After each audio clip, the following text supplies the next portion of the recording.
couple of days ago, I found myself looking at two videos side by side. One was filmed inside Nigeria's most expensive private schools, and the other I filmed myself after spending a night in a public university. What I saw left me with one question: how can two learning environments be so different in the same country? This is Charterhouse Lagos, one of the newest private secondary schools in Nigeria. And yes, it costs around 30 million naira a year. Now, before you say that's ridiculous, let's see what parents are actually paying for. The first thing you notice isn't the classroom, it's the feeling. Everything is clean, quiet, purposefully designed. Nothing feels neglected. Every corner tells you someone paid attention. Then you walk into the library, and honestly, this is probably my favorite part. Not because it looks expensive, but because it looks inviting. It feels like somewhere students could actually want to spend time, somewhere curiosity is encouraged. The classrooms follows the same pattern: bright, modern, comfortable. You can tell the environment has been designed to remove distraction, so students can focus on learning. Then you start seeing things you don't normally associate with secondary schools in Nigeria. A swimming pool, sport facilities, a theater, spaces designed not just for academics, but for creativity, confidence, and personal development. Whether you think every school needs these things or not, it's difficult not to be impressed. One parent said something that stayed with me: this school is for the 1% of the 1%. And judging by everything I'd seen, I understood exactly what he meant. If you can afford a place like this, your child isn't just getting an education, they're getting an experience. But while I was watching all of this, I couldn't stop thinking about somewhere else. A few weeks ago, before watching Charterhouse footage, I was in Osun State. This time, I wasn't looking at a private secondary school. I was about to spend the night inside Osun State University, better known as UNIOSUN. Unlike Charterhouse, this wasn't a guided tour. Nobody knew exactly what I wanted to film. Nobody was trying to impress me. What you're about to see is exactly what I saw. And honestly, my first impression wasn't bad. The campus was spacious, students are everywhere. People are heading lectures, meeting friends, trying to get through another school day. If you judge this university from the outside, you'd probably think everything was fine. But universities aren't judged by their gates. They're judged by the spaces students spend most of their time in. So I decided to start with the classrooms. This is where hundreds of students come every day. Not for a tour, not for an open day. This is their everyday reality. The first thing I noticed wasn't that the classroom was old. It was that everything looked tired. The desk, the chairs, the walls.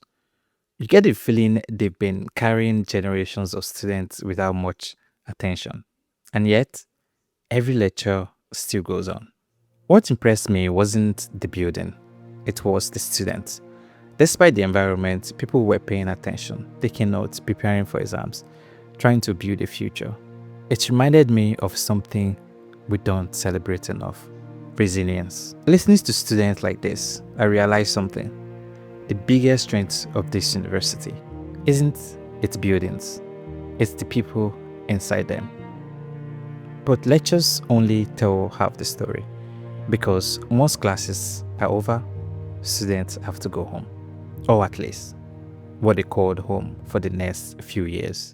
This is where I was going to spend the night. And walking through these corridors, I started to understand why every student kept telling me the same thing: you need to see the hostel. It's not luxurious, it isn't modern, and no one is pretending it is. But this room isn't just somewhere to sleep. It's where assignments are finished, where friendships are built, where phone calls home happen, where students worry about exams and dream about life after graduation for the next few years. And this tiny room becomes part of their story. What surprised me most wasn't the condition of the hostel, it was the atmosphere. People were laughing, helping each other, sharing food, talking about life. Nobody was waiting for perfect conditions before living their lives. That says a lot about Nigerian students. I thought I'd seen the hardest parts of student life. Then someone asked me, "Have you seen where we cook?" I hadn't. And this was the student's kitchen. Calling it a kitchen almost feels generous. It's a small makeshift space right inside the rooms. This is where students prepare breakfast before lectures, cook dinner after a long day, boil water, wash plates, and somehow make it work. It's not glamorous, but for the students living here, it's normal. What struck me wasn't just the condition, it was how ordinary it felt to everyone else. Nobody seemed surprised, nobody complained. This was simply part of university life. Sometimes, you don't realize how much you've adapted until someone from outside sees it for the first time. Then I saw the bathroom, and honestly, this was the moment that stayed with me. Every morning, students wake up, brush their teeth, take their baths, and get ready for lectures here. This isn't somewhere they pass through once. This is part of their daily routine. And whether you've attended a Nigerian public university or not, I think everyone can agree, students deserve better. Listening to these students, I kept thinking about something. Nobody I met asked for luxury. Nobody asked for cinemas. Nobody asked for Olympic-sized swimming pools. Most of them just wanted a place where they could study, live, and chase their dreams with a little more dignity. Watching both of these places side by side, I don't think the story is that one school is better than the other. That's obvious. The real story is that they are preparing young Nigerians for the future from completely different starting points. One environment removes obstacles, the other asks students to overcome them.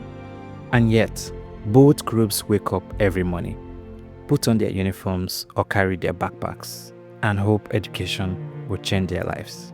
I've been thinking about these two schools ever since I watched the footage side by side. Not because one is private and the other is public. Not because one is expensive and the other isn't. But because they represent two very different realities. Both are filled with young people who want to learn. Both are filled with students dreaming about their future. Both are preparing the next generation of Nigerians. But the environment surrounding those dreams couldn't be more different. Education has never been just about teachers or textbooks. The environment matters. A quick place to study matters. A classroom where you can concentrate matters. A clean place to sleep matters. A safe bathroom matters. None of those things guarantee success, but they give students a better chance. I want to be very clear about something. This video isn't asking why Charterhouse exists. Schools like Charterhouse are doing what every school should do, trying to give their students the best possible environment. The real question is why that kind of environment feels so far out of reach for so many students in public institutions. Because after seeing both places, I don't think the conversation should be about bringing one down. I think it should be about asking, how can we lift the other up? If you attended a Nigerian public university, what was student life really like? And if you think I missed something, let me know in the comments. These conversations matter. Thanks for watching. I'll see you guys in the next one.